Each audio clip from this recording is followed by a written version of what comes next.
theatre play and thought-provoking interdisciplinary dance drama, Karatara, delves into the profound themes of loss, family, home, community and land. This compelling production offers a unique perspective on the complex racial and social dynamics surrounding the Karatara River area. It also seeks to examine and question the role and power of the media in shaping perceptions and realities through storytelling and captivating performances. Now, to tell us more on the production, we're joined in studio by the play's director and designer, Gideon Lombard, as well as writer and performer, Shaun Oelf. Gentlemen, good morning. Welcome to Morning Live. Good morning. Shaun, let me start with you. What is the production about? So Karatara is a small little town in the Naisna district. And the name Karatara is translated from the Khoisan, which means dark shadows, which refers to the river that runs through the Karatara little town.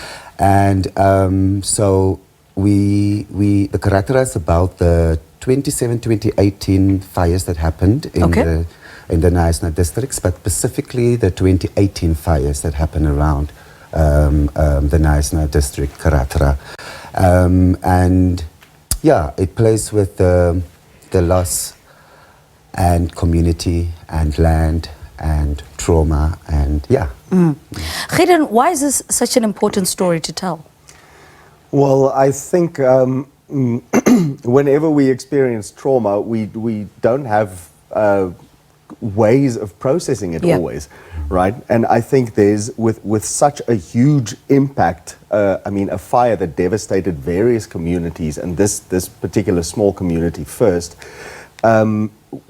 I think dance becomes a very meaningful way of processing this, right? Because it's not too prescriptive like language. You can interpret what you want out of the movement, and it gives, you know, a couple of weeks ago we were in Karatara to perform this there, and it was quite an incredible experience. So yeah, I think that's why we do it. How was that though? You know, performing in a place where the story was born?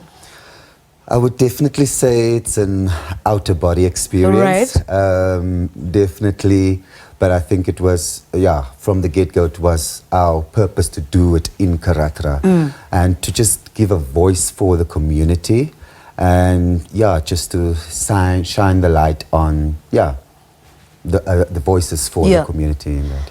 Speak to us about the process of translating, you know, the Karatara River, the story of it, into visual and technical, and you know, it coming together on stage.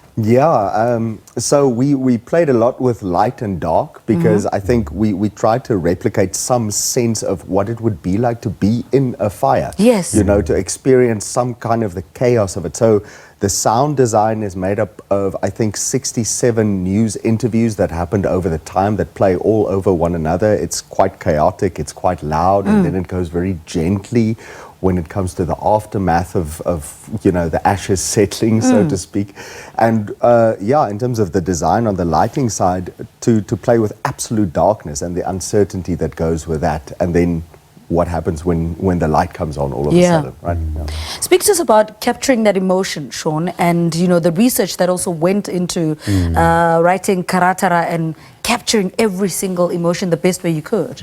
Yeah, it's definitely talking to the people from the community and being truthful and being real and and just see how best you can bring the story to the front and not sort of crossing those lines, but being respectful in that sense. You know, Gideon touched a little bit on how once the fire's gone, you know, the dust settled. Does the dust actually settle? You know, because your life has just been turned upside down by this fire, and I suppose to a certain extent this fire never really does go away because of the trauma that comes with it.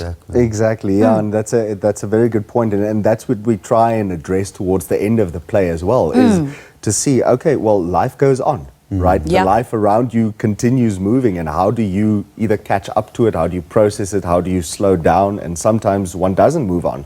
And what does that look like? What does that feel like? How do we move through this pain and trauma? Because that's the only way is through, right? Yeah. How much of Karatara did you try and capture for somebody who might not know what this place or this, atmosphere feels like?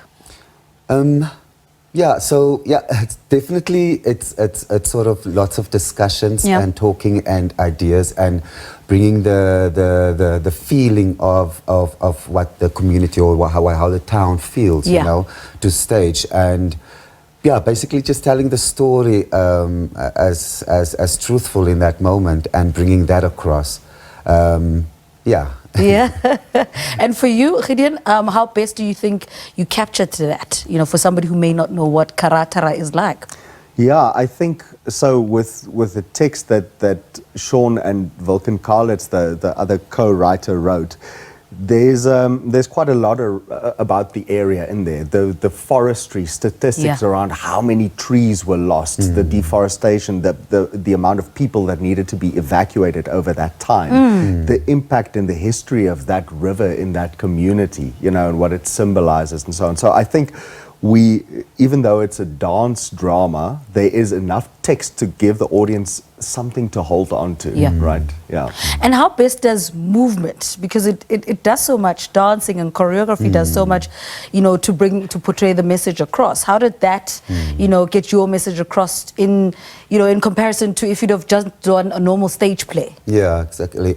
So with this process, we definitely wanted to give dance a language as well, because dance is a language, it's a physical language, and like Gideon said, we store things in our bodies, and the best way, sort of maybe a different way of dealing with trauma is to maybe talk through your body.